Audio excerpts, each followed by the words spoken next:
As the word was preached that Jesus was coming soon, very soon, the movement gained traction and momentum. Whilst there were doubters and scoffers, the numbers of those waiting for Jesus' return swelled. The movement was at its strongest in the northeast of the United States of America, though it was by no means limited to just being an American phenomenon.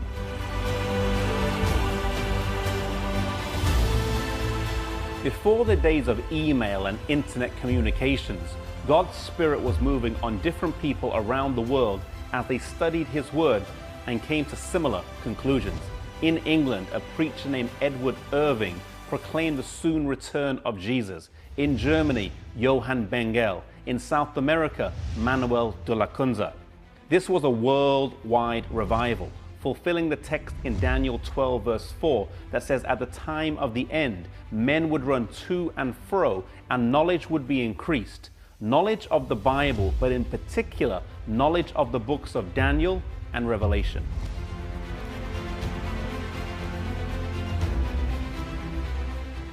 The believers initially expected Jesus to return in the spring of 1844, and when he did not, this produced some disappointment, but they were greatly encouraged when Samuel Snow's studies revealed the prophecy pointed towards October the 22nd.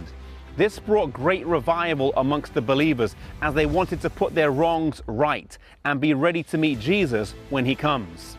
They wanted their lives to show evidence of their faith. Some sold their houses, others closed their businesses. Some farmers left their crops in their fields, and many others got baptized.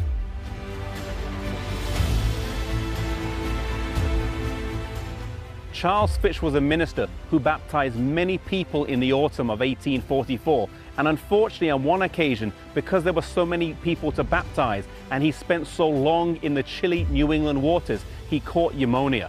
He died on October the 14th, but due to the faith that he and his family shared in the soon return of Jesus, they believed they would see him in just a few weeks. His obituary would spell this out. The believers in the locality of William Miller's farm gathered on his property to wait for Jesus' return and stood here on this rock, today known as Ascension Rock. They believed they would ascend to heaven. When Jesus did not come, they suffered a bitter disappointment and their hopes were dashed. They had hung their lives on the belief that Jesus was coming soon, and now he hadn't.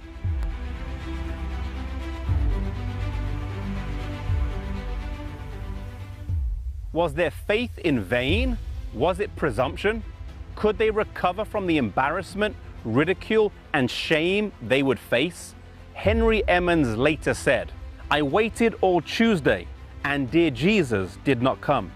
I waited all the forenoon of Wednesday, but after 12 o'clock I began to feel faint. My natural strength was leaving me very fast, and I lay prostrate for 2 days without any pain, sick with disappointment." Hiram Edson later commented, "Our fondest hopes and expectations were blasted, and such a spirit of weeping came over us as I have never experienced before. It seemed that the loss of all earthly friends could have been no comparison. We wept and wept till the day dawned." The believers would now be challenged to live by faith, to hang on to God and to trust His promises when they didn't know how, to have faith in the moments of darkness and to trust when it doesn't seem to make sense. This would be their test, and it's a test that comes our way as well. Let us remember when it does, that His eye is on the sparrow and He watches over us in the good times as well as in the tough times.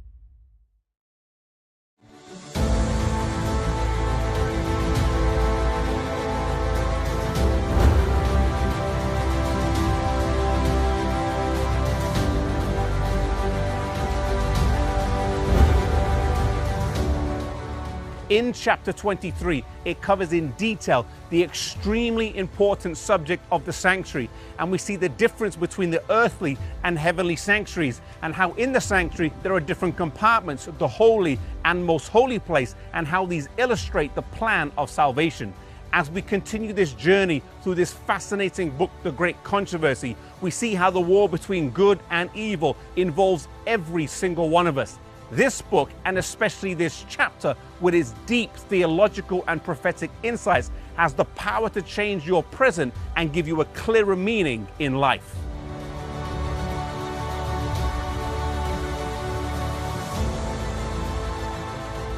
As the believers in 1844 studied in detail Daniel chapter 8:14, unto 2,300 days, then shall the sanctuary be cleansed. They looked at when this period began and when it ended, and they were sure.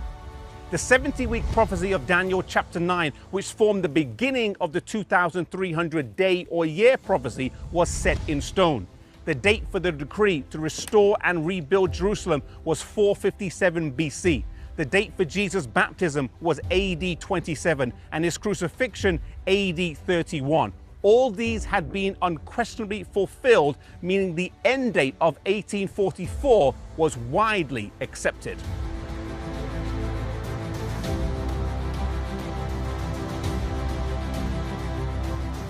After Jesus did not come in 1844, many people abandoned their faith either partially or completely, but there were some who did not, and rather than set new dates for the sanctuary, they decided to re-examine the whole subject. In so doing, they realized that the earth was not the sanctuary, but that the sanctuary on earth had been built after the pattern of a pre-existing one, as mentioned in Hebrews 9 and Exodus 25 and verse 8. There was a sanctuary in heaven that formed the master pattern, as mentioned in Exodus, as mentioned in Hebrews, and John in vision also saw this.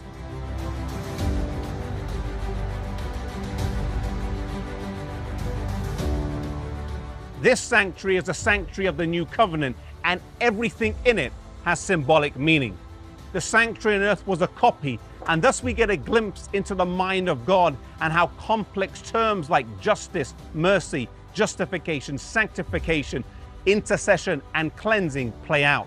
It's often said that a picture tells 1,000 words, and the sanctuary is like a picture of salvation. And there are 3 compartments to it. The outer court with the altar of sacrifice and the laver, then the holy place with the table of showbread, the 7-branch candlestick, and the altar of incense, and then the most holy place with the Ark of the Covenant.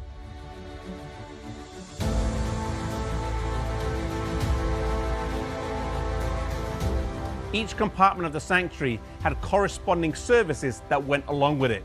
Into the holy place, the priest would come on a daily basis, bringing the blood from the sin offering. Into the most holy place, they would only go once a year on the Day of Atonement, when the record of all the sins from the previous year will be cleansed, wiped out, and put onto the scapegoat.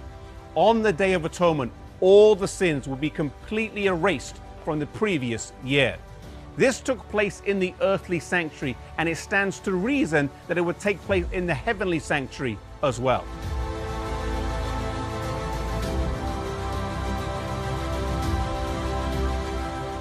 The Bible says that without the shedding of blood, there can be no remission of sin. In the earthly sanctuary, this took place with the blood of animals, but in the heavenly sanctuary, it takes place with Jesus' blood.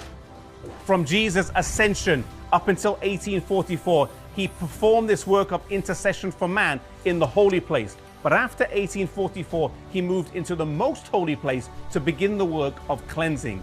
However, before the cleansing can take place, a period of investigation needs to occur, which is where we get the phrase, the investigative judgment, from.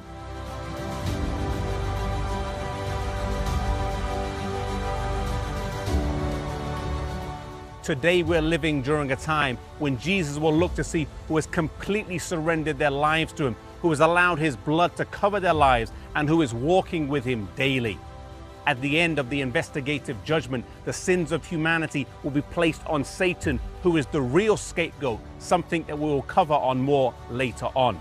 I pray that you and I have Jesus' righteousness cover us, and then when he looks at us, he does not see our filthy rags, but he sees Jesus' robe of righteousness.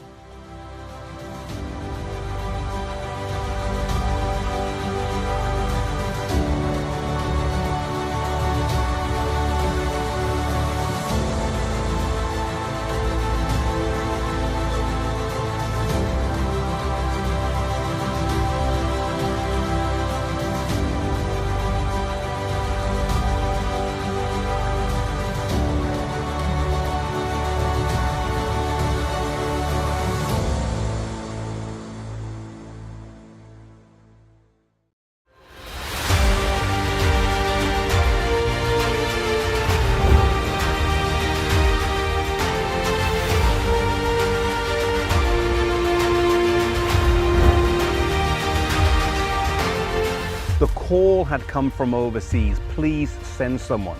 The church was expanding from its North American roots to further afield. The plea had come from Europe, and the church leaders in the United States had discussed it several times. The need was there, and finally in 1874, the church voted to send J.N. Andrews as the first official missionary of the church. Despite his wife dying just 2 years previous, he remained undeterred and set sail with his 2 young children for Europe. The brethren in Europe had been told that they were about to receive the most ablest man in our ranks.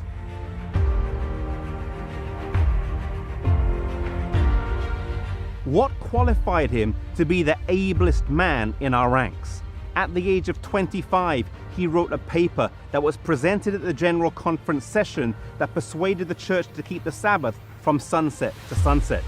He wrote the book, The History of the Sabbath, at the age of 29. He was elected General Conference president at the age of 38. He said he could recite the New Testament by memory and much of the Old Testament, and he secured non-combatant status for Adventists in the Civil War. When as General Conference President, he hosted the first Adventist camp meeting in Wright, Michigan. He would often go out at night and check on the tents to make sure everyone was okay. He was much loved, well respected, and was sent abroad with the church's blessings.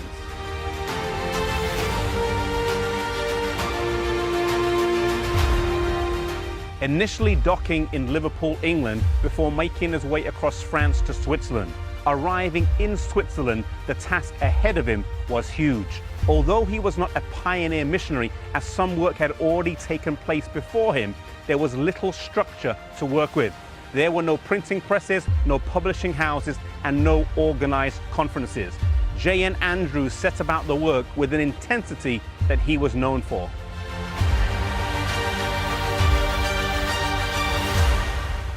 J.N. Andrews and his children quickly learned the French language, making a family covenant that they would not speak anything to each other in the home except French, although German was acceptable at times.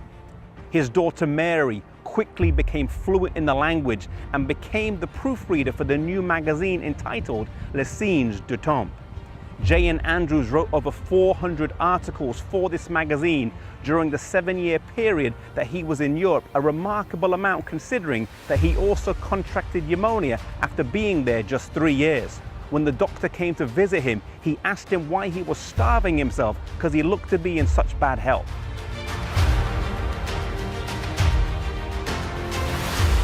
Not wanting to overspend, they lived mainly on white bread, graham pudding, potatoes, and sometimes cabbage, with very little fruit, milk, or butter.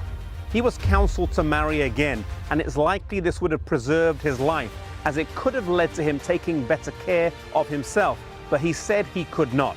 He was particularly heartbroken after the death of his daughter, and when he returned to Europe, he was completely bedridden by 1883 with tuberculosis.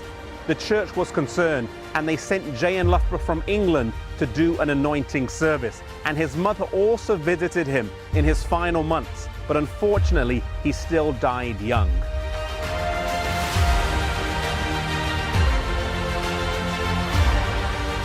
He charged that no eulogy should appear in the Review and Herald, and while Uriah Smith wanted to publish one, he complied with this request. He was a pioneer. a dedicated worker, and one of the most intelligent and hard-working ministers in the history of our church. Whilst he received no eulogy after his death, his legacy lived on in far more significant ways. What kind of legacy are you building in your life? If nothing was said publicly or in written form after your death, would the fruit of your life lead to positive change in the life of other people? May we make a commitment to leave such a legacy behind.